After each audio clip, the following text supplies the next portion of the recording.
the world has watched 365 days of tragedy. It started with an appalling and criminal attack on civilians.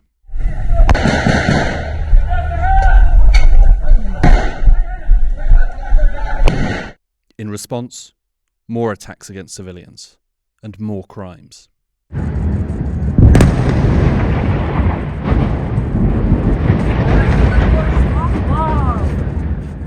For the past year, Gaza has been pounded. 75,000 pounds of explosives have been dropped from the sky. Entire neighbourhoods have been wiped from existence. Homes and businesses have become battlefields and then wastelands. Any red lines are far behind us, and normal is a distant memory. This week, we present a triptych on Gaza: health, justice, and future. My name is Hugo Goodridge, and you're listening to The New Arab Voice.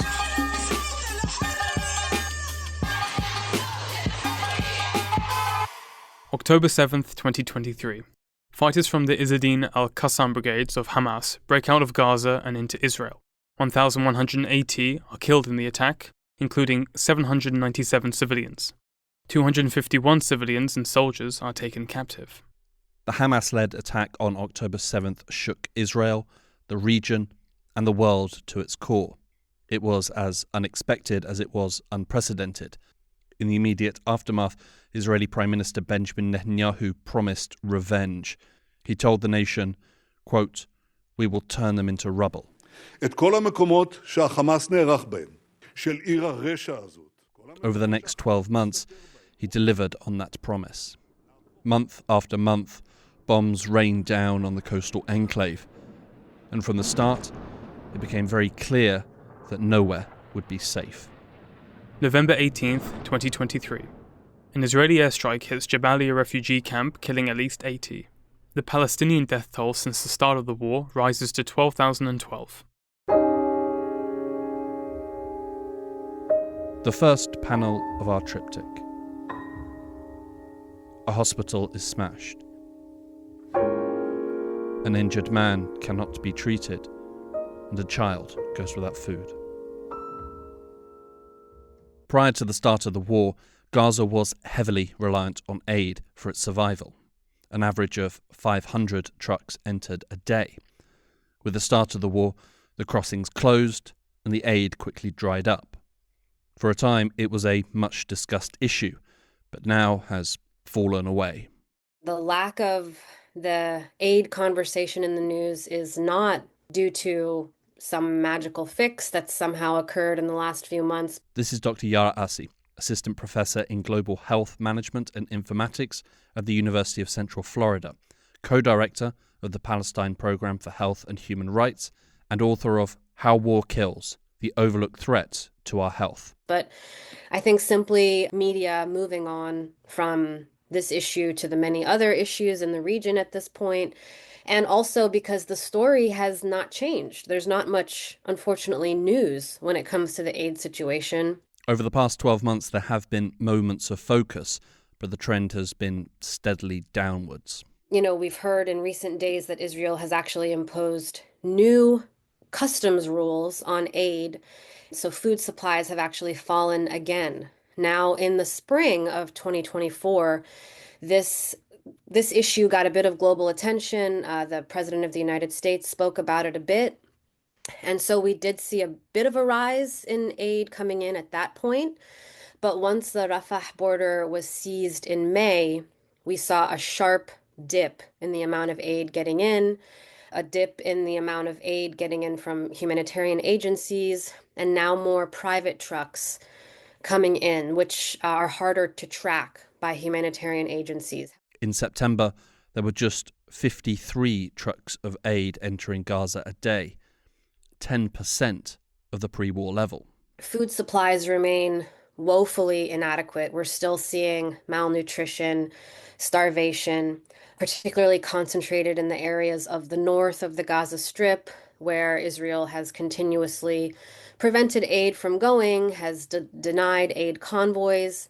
Lack of fuel still exists, lack of medical supplies.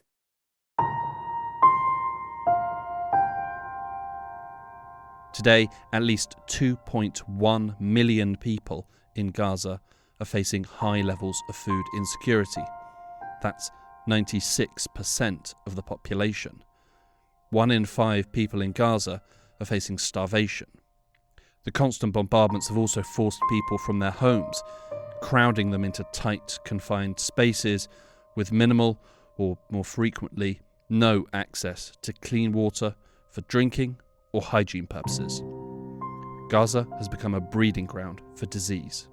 The polio outbreak, which fortunately was caught very quickly by Gaza's public health services, they found it in the wastewater in July and reported it immediately. This was, of course, the disease issue that caught global attention because, as we know, polio has been essentially eradicated in much of the world, including in the occupied Palestinian territories. There had not been a case in 30 years. And polio is highly contagious and, of course, can have lifelong consequences, especially for children who can either die or experience paralysis, as was reported by the first child, a 10-month-old, who reported having polio and experienced paralysis in his leg. It was recognised that there was a risk that polio could spread and potentially infect Israeli soldiers, who then in turn could return to Israel and spread the disease further. In light of this, a rare window of humanity was opened and a mass vaccination program was launched. The window was short, though, and attacks soon resumed. The same consideration was not given to other diseases that are spreading across Gaza. For months, we've seen reporting of high cases of other types of infectious disease. So in the winter, we saw high rates of respiratory infections, including the flu and COVID-19. Typically, these could be, in a functioning health system, these would be quite manageable, nothing to worry about. In a completely decimated health system with people in overcrowded shelters with no clean water, inadequate food, the pushing of people together who are being displaced multiple times, it is the perfect situation for infectious disease to spread. Numerous, normally treatable diseases have been recorded in Gaza, but given the highly volatile situation on the ground, reporting and adequate tracking is not possible. It is generally accepted that the numbers that we have seen only represent a fraction of the true number of cases. The violence from the skies and on the ground is a daily waking nightmare for the people of Gaza. And while a cessation of hostilities does not look likely, it can happen. But infectious diseases do not respect the terms of a ceasefire. It's kind of a genie's out of the bottle situation. You can't just immediately stop these diseases from spreading. And so we will continue to see the people of Gaza suffer after the bombs stop, simply because infectious disease does not care. You know, it's really a factor of living conditions and people's ability to get treatment, to live in safe conditions. And for the foreseeable future, no one in Gaza will have livable conditions, access to all the medical equipment needed. And so this will continue to be a problem, I think, for months, if not years. December 7th, 2023. Palestinians gather outside an UNRWA center in Deir el-Balah, hoping for aid. The doors do not open. There is no aid. The death toll rises to 17,177. Dying from disease or starvation during a time of war is what is known as indirect mortality. That is to say, deaths caused by war which are not the result of bombs, missiles, or bullets. So we've seen as early spring, stillbirth rates increase by 300%. Maternal mortality has increased significantly. As mentioned, starving to death is an immediate threat for people in Gaza, and conditions like malnutrition are equally dangerous. They affect the body for life, especially in children. So children who at this point have not eaten well or nutritiously for more than a year may have stunted growth for the rest of their lives, and that has significant health risks that will follow them through adulthood. So they may have cognitive impairment. Women who have stunted growth have a greater rate of maternal or infant mortality when they become mothers later on. So this has a very long tail. The threat from indirect mortality is growing by the day. Indirect mortality is a significant problem. We don't even have the tools to fully grasp the extent of what has happened and the potential of what can happen to this population of 2.2 million.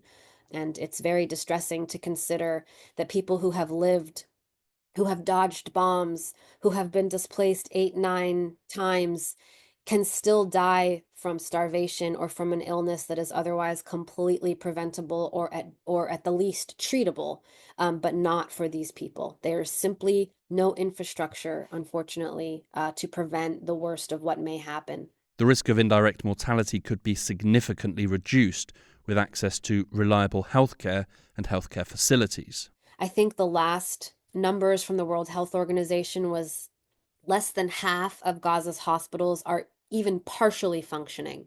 So this means, maybe they have one wing of the hospital where they're able to treat just trauma patients. So if you have cancer, if you have heart disease, if you have dementia, if you break a leg doing something, any of the other typical health risks that anybody has, there is almost no infrastructure for you. With the current situation, it's difficult to see a future for healthcare in Gaza. How will they rebuild? What will the import process look like? So Gaza has been under blockade since 2007. It's been bombed multiple times since then, prior to October 7th, and it's never fully rebuilt after any of these assaults, simply because of the extremely strict import restrictions Israel places even on medical equipment, and in some cases, especially on medical equipment. So very difficult to get cancer treatment and diagnosis materials into Gaza, or PET scanners, CT scanners, these kinds of really important equipment.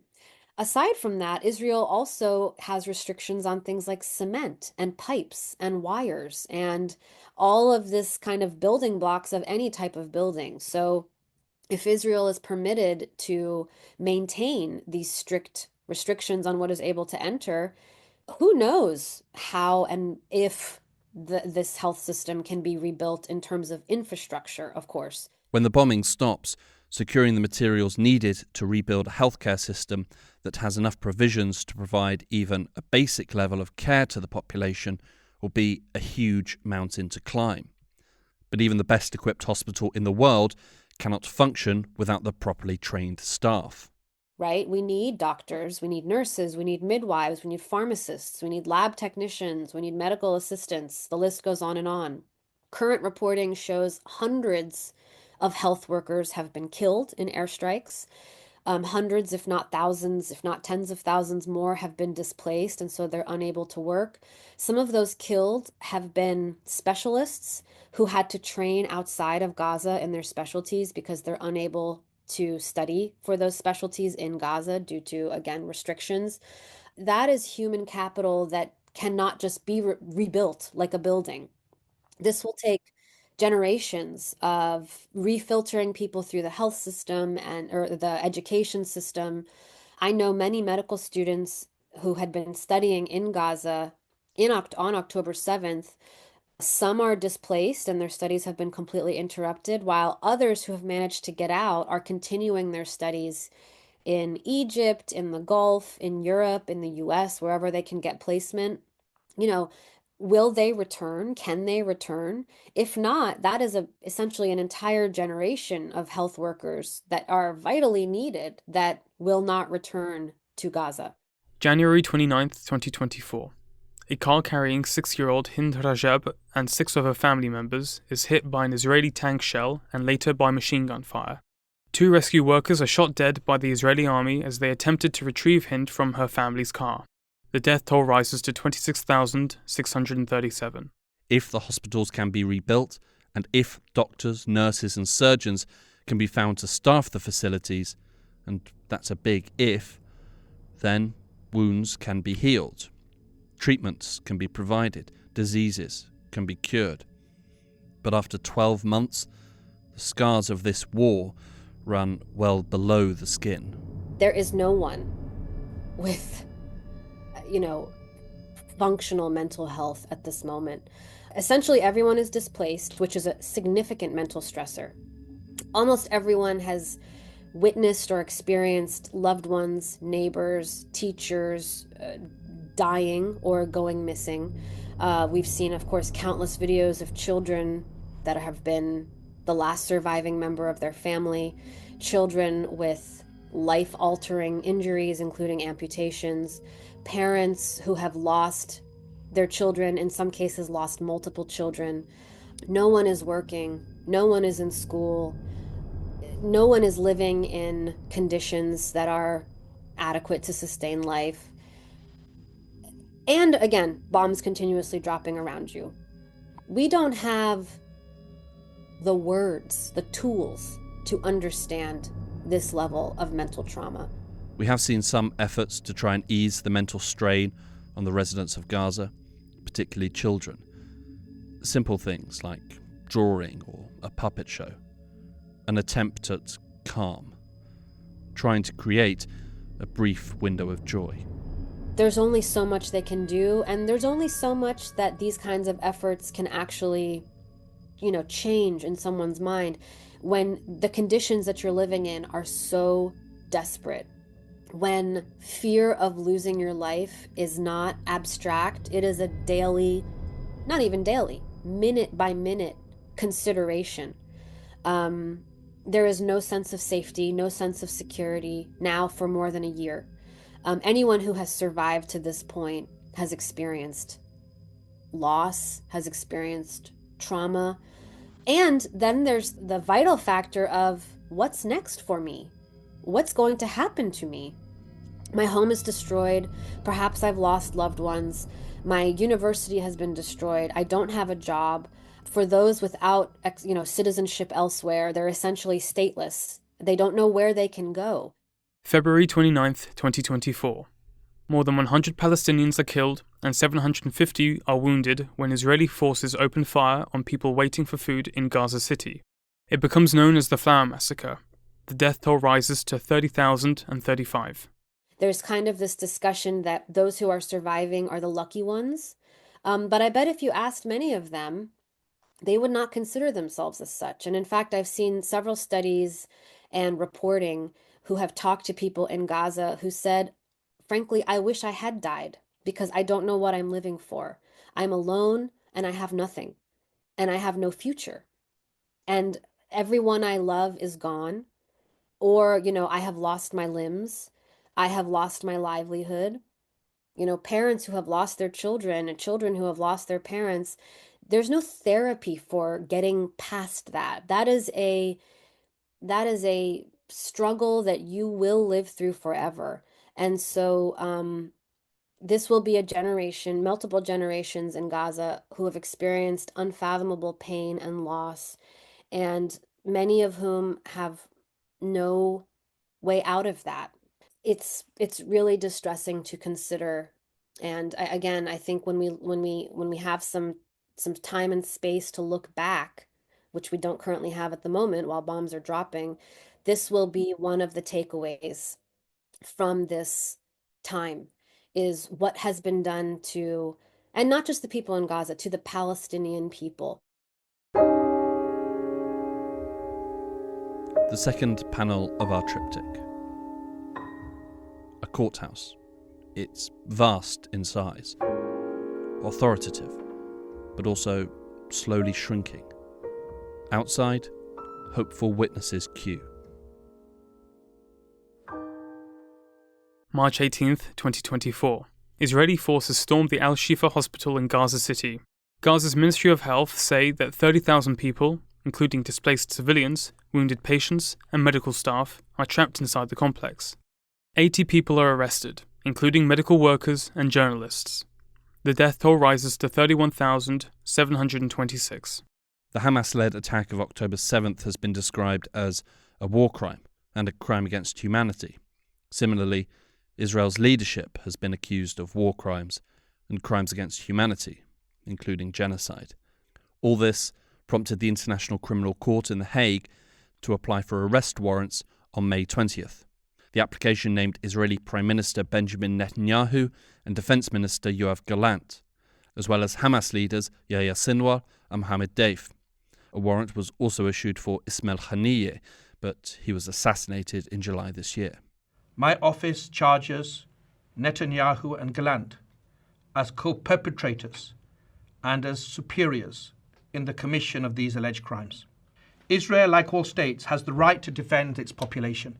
It has every right to ensure the return of hostages that have been criminally and callously taken. Those rights, however, do not absolve Israel of its obligations to comply with international humanitarian law. The process for international justice has begun. It's in the very early stages.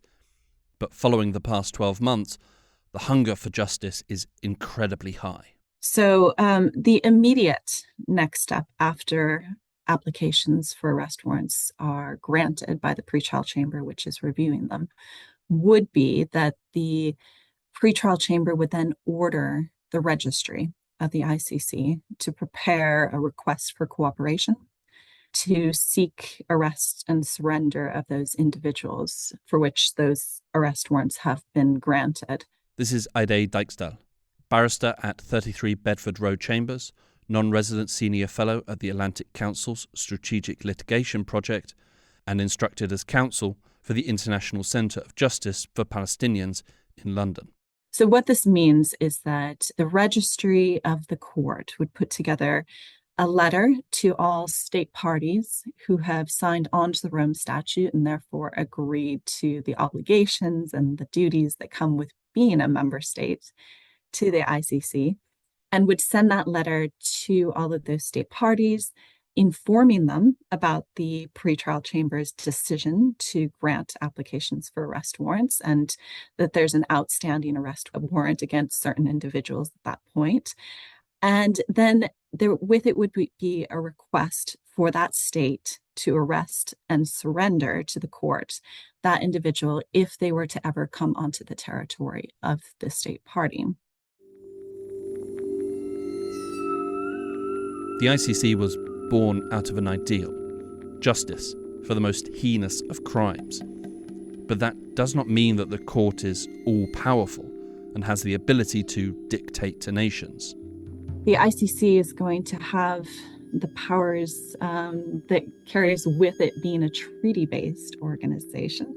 So I think it's important to understand that the International Criminal Court was formed, it's what's called a treaty-based organization, because state parties decide to come together and sign the Rome Statute, and it's based on that mutual agreement to sign on to the Rome Statute and to voluntarily accept the obligations that come with it, that the court is formed. And that's what gives the court the power to carry out the proceedings, issue arrest warrants, and then also to make requests for cooperation and requests that states carry out those duties to those particular states that have signed on. Nations volunteer to sign up to the Rome Statute and are obliged to enforce the court's rulings. For example, arrest warrants. If a state party was to fail to do that, so let's say that one of those individuals was to come onto the territory of the state party and that person was not arrested, then there are some steps that the court can take in order to raise the fact that that state has failed its obligations. This has happened in the past. In 2015, the former president of Sudan, Omar al-Bashir, traveled to South Africa. And at that time, there'd been a long-standing arrest warrant that was outstanding at the court. And therefore, South Africa, as a state party to the Rome Statute, would have been alerted to the arrest warrant and requested to carry out these obligations that we're discussing just now, but they didn't do that. And al-Bashir traveled to South Africa and then was allowed to leave as well, and there was no arrest. And that was brought before the ICC in a discussion about what that state party's obligations and duties are, especially when it's a head of state, an acting head of state who travels to the territory. There are legal principles regarding heads of state and certain immunities that are granted to them. So there was a discussion then at the court, and there was litigation about whether this request and the obligations on state parties applies when it pertains to an acting head of state. And I think what's important to note here is that the ICC made a very important decision on this, saying that head of state immunity under customary international law does not apply in regards to the execution of an ICC arrest warrant. So those obligations of state parties to carry out those requests for arrest and surrender also apply when there's individuals who are acting heads of state. In the case of non-compliance, the ICC has the option to refer that nation state to the UN for further action. In the case of South Africa and the warrant against Omar al-Bashir, the court ultimately chose not to refer the case. April 1st, 2024. 7 aid workers from World Central Kitchen, including British, Polish, Australian, and Irish nationals, are killed in an Israeli airstrike. World Central Kitchen and 2 other aid agencies suspend operations. The death toll rises to 32,845. The number of victims from the ongoing war in Gaza grows bigger by the day, by the hour. It is moral and just that those who have perpetrated crimes be held accountable for them. I think it's a well-known fact that at the ICC, the wheels of justice take a long time, and that from the moment that arrest warrants are issued until you get to a point where the person is before the court and the trial has concluded, and then appeals and finalization of those proceedings, it can be many, many years. And other cases before the court have even gone into being over a decade. But even by the standards of the ICC, things are moving slowly. We can look back on what's been done in the past. And what we're seeing now is that we're about over 4 months now in to those applications being before the pretrial chamber with no decision made. And in previous cases before the court, we've seen that the chamber has acted with much more expediency, and including in complex and high-level arrest warrants having to do with head of states. So looking at the arrest warrants regarding Russia, for the time from when the application was submitted until the arrest warrants were granted was about a month. And there was about the same timeline for the arrest warrants that were issued against Gaddafi in Libya and Gbagbo in the Ivory Coast as well, both heads of state. So we are now past that point of how long it's usually taken the court to issue a decision on the applications for arrest warrants. Even if arrest warrants are approved, the court would then still have to make a final decision about whether a conviction is likely and whether or not to proceed to trial. And then if the leaders of Hamas and Israel can be brought into a courtroom, there will still be a lengthy trial, followed by an appeals process. And finally, if, once it's past the appeal proceedings, then there is also a phase at the ICC for reparations as well.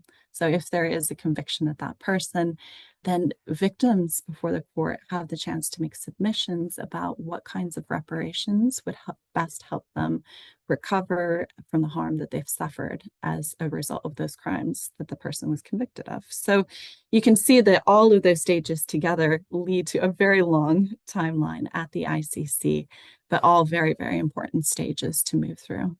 For those watching carefully, and even those not watching too carefully, a tidal wave of photos and videos have filled our television screens and social media feeds. While we don't have precise details about the evidence that has been submitted to the ICC, we have been given some indication about its form. What the prosecution has said publicly is the type of evidence that has submitted there's a wide scope of evidence. They've said that there's firsthand testimonies from survivors, from victims of the crimes, from some of the hostages as well, and also eyewitnesses to the crimes, on both sides. There's authenticated video evidence, photo evidence, audio evidence. They've used satellite imagery, and then also have looked at statements, which I think is also quite important as well. So statements made either by the perpetrators or those associated with the perpetrators in order to look at that evidence of intent, whether there was a common plan, whether there was state policy, those kinds of aspects. May 11th, 2024. The Israeli army orders over 700,000 people to leave eastern and central Rafah. The death toll rises to 34,971. With the news that the arrest warrants had been applied for by the ICC, Israel and some of its allies went on the attack. The outrageous decision by the ICC prosecutor, Karim Khan, to seek arrest warrants against the democratically elected leaders of Israel is a moral outrage of historic proportions. It will cast an everlasting mark of shame on the International Court. And it should be made clear that no state, whether they're a state party to the Rome Statute or not, can interfere or prevent a prosecution at the ICC. So no matter what kind of interference or what attempts are made through these kinds of tactics, the court, including the office of the prosecutor and also the judges in chambers, must remain independent and free of influence. And this court is meant to be an independent court, free of that kind of influence. For those that have suffered over the past 12 months, are suffering today, and will suffer in the future, it can be frustrating to watch the wheels of justice turn so slowly, intensely frustrating. But however slowly justice is happening, the message is going out. It made very clear, the prosecutor made very clear that by issuing those applications, it was meant to underline that international law and the laws of armed conflict apply to everyone, and that no one can act with impunity, no matter their rank, whether they're foot soldier, commander, leader, or civilian leader of a country. So nobody is above the law.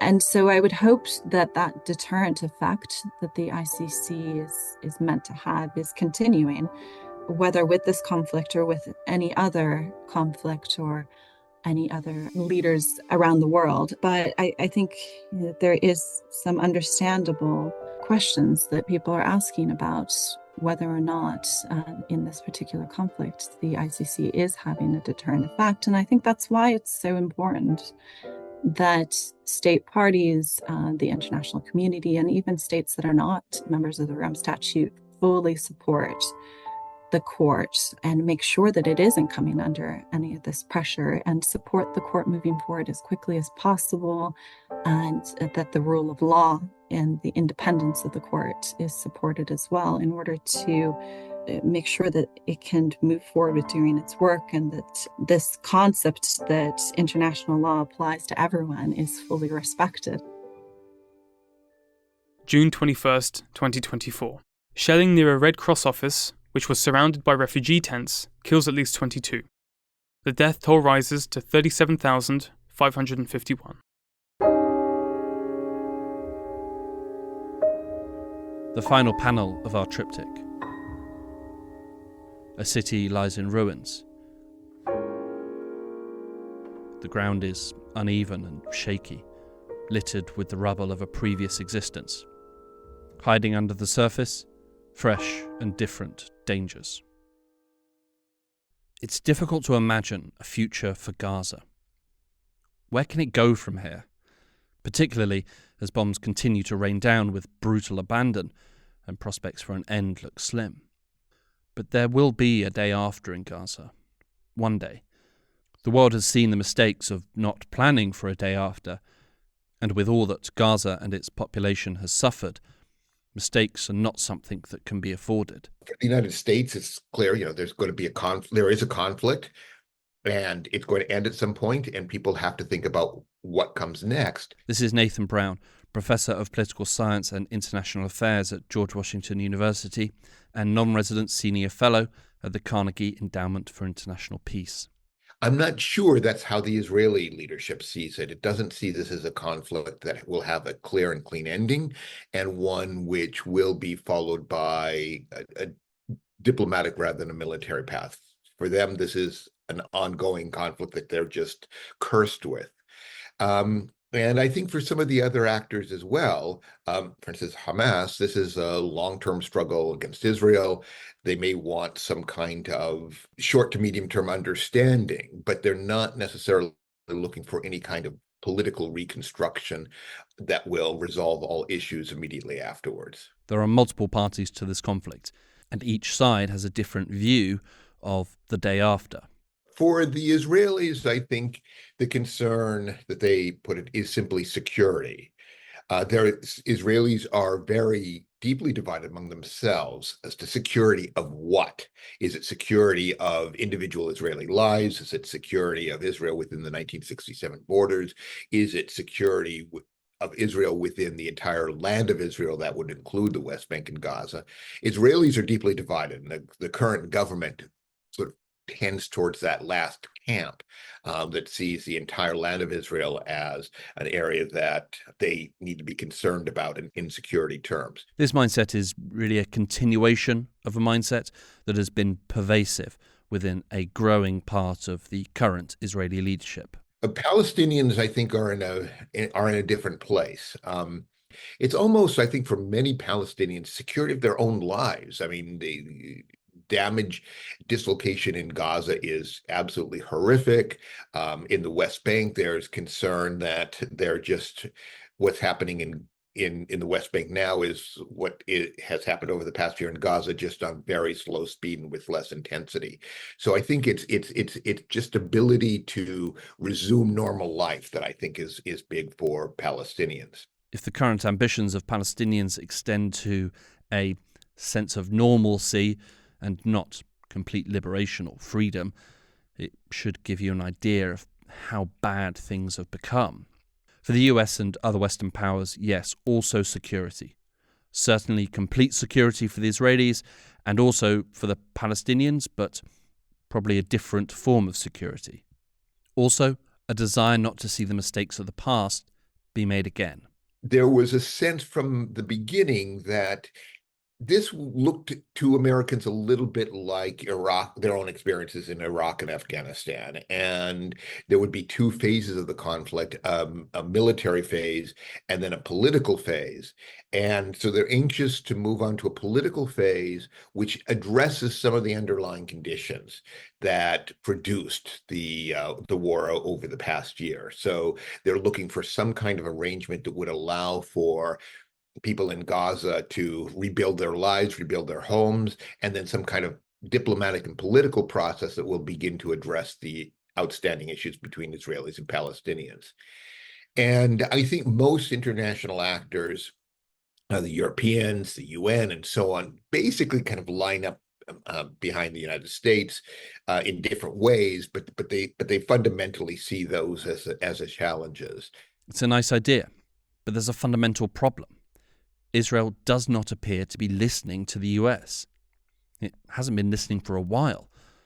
And any mechanisms that the US could use to rein Israel in have not and are not being deployed.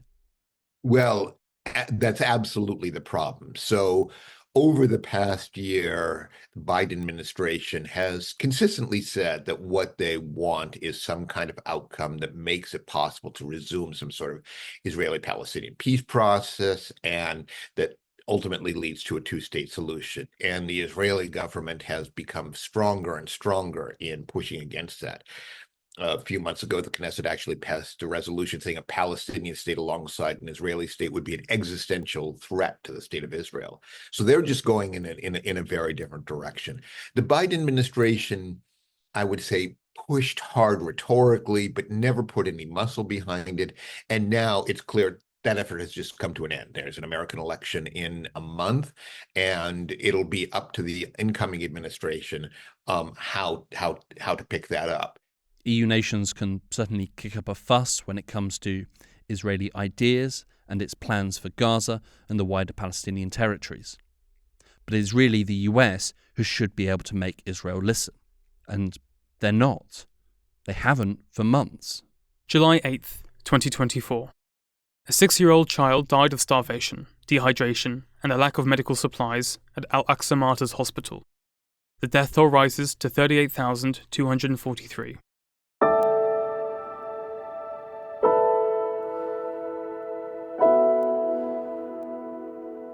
It's not known when the fighting in Gaza will end, but when it does, little will be left standing.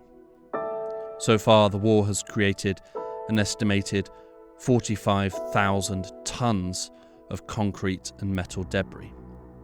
Mixed in with that debris and hidden from sight, deadly unexploded ordnance. It is thought that it would take 15 years to clear the rubble. According to the UN, 63% of Gaza's buildings have been destroyed or damaged. 70% of schools have been destroyed or damaged.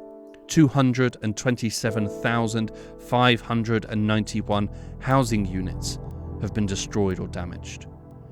86% of the road network has been destroyed or damaged. In April, a joint report by the World Bank and the United Nations estimated the cost of the damage to be $18.5 billion. There has been a further 5 months of fighting and attacks since the release of that report. I think there are a couple problems, and actually money isn't the biggest one. The biggest one is probably just the political framework. If we are right now, today, if this is the day after, then any relief efforts will have to be undertaken in a condition of ongoing military operations. They may be lower scale, they may be episodic, but we're not going to see some kind of overarching political authority and settlement in which everybody says, okay, the fighting stopped, now let's rebuild houses. The cost of rebuilding will be huge, vast. But the money exists. The money always exists. There has to be the impetus to spend the money. Even if low-level violence continues, rebuilding efforts will be unlikely to happen. Who wants to start construction in that sort of environment? Who wants to spend months building homes and offices if they are to be destroyed in a matter of seconds the next month? And then you've got a secondary problem that even if international organizations, non-governmental or multinational, go in under those conditions, who is going to be able to do it? One of the biggest problems here is that the most experienced and extensive organization, UNRWA, the United Nations Relief Works Agency, is one that the Israelis are treating essentially as, for a long time, they treated it as a necessary nuisance. Now it's an unnecessary nuisance. And so some of the most experienced international aid actors, especially the multinational ones attached to the United Nations in some way, shape, or form, are going to find it very, very difficult to operate and would really need very strong political muscle from the United States, from the Europeans, in order even just to continue in existence. Prior to the war, Gaza had experienced a 17-year-long siege. During the siege, Israel imposed strict restrictions on what could and could not enter Gaza. The list of what could not enter was exhaustive and included basic construction materials. At this point, I think for the short to medium term, Israel will certainly have a veto over any kind of arrangements of people who want to bring things in or be active or undertake reconstruction. Israel can just effectively stop it. But I think they're going to have an intensive presence on the ground for this foreseeable future as well.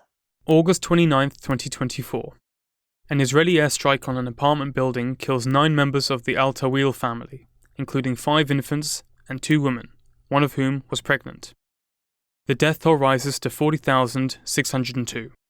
When a day after does come, someone is going to have to take control of the day-to-day running of Gaza. Some have suggested that the Palestinian Authority, who oversee the West Bank, could be a viable solution. But given the erosion that the PA has been subjected to by Israeli policies and the general lack of trust that the Palestinian people have in the PA's current leadership, it doesn't seem like a likely candidate. There is support among Palestinians for some sort of unity government with the PA and Hamas. A September poll by the Institute for Social and Economic Progress asked Palestinians, if there was a transition period after the war, who would you want to rule the Gaza Strip? 46% of respondents supported a unity government. Palestinians should govern Palestinian affairs. But in the face of an extended Israeli occupation, the path to self-governance looks incredibly fraught. Another option, an international transitional authority, like the UN. If you want a UN body to oversee, for instance, education, well, you have that already with UNRWA, but for them to be operating in an environment in which the Israelis are still in security control, I don't see that as viable. The current Israeli leadership makes clear that they, after what has happened, they see only Israel as responsible for its own security in Gaza.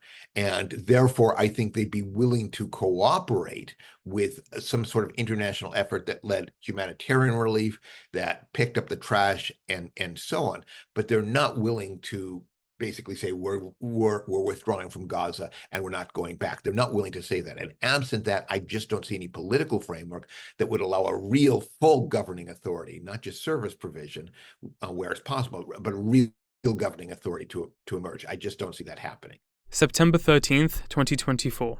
The Director General of Primary Healthcare at Gaza's Health Ministry, Musa Abed, says that 74% of life-saving medicines are not available, and more than 85% of specialized medicines for cancer treatment and kidney dialysis are unavailable in Gaza. The death toll rises to 41,182. The past 12 months have been a catastrophe for humanity. Not sure how else to describe it. What we've seen, what's happened, what people are doing to their fellow humans, this will stain humanity for generations to come. And after all of this, it's tragic to say, we could be here again in 12 months' time, still wondering how it could possibly get worse, still wondering where we go from here, still counting the dead. October 7th, 2024. An Israeli airstrike hits the Jabalia refugee camp, killing 8. The official death toll rises to 41,870. 16,756 are children, and 11,346 are women. This episode of The New Arab Voice was written and produced by me, Hugo Goodridge, with additional help from Oliver Mitzi. Our theme music was by Omar Al-Fil. The New Arab Voice will be back shortly with a new episode. Until then, you can find all our previous episodes on all major podcast platforms. You can check out our Instagram page and X account, both at TNA Podcasts, for additional content.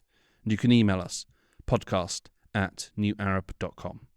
You can subscribe to the podcast so you never miss an episode.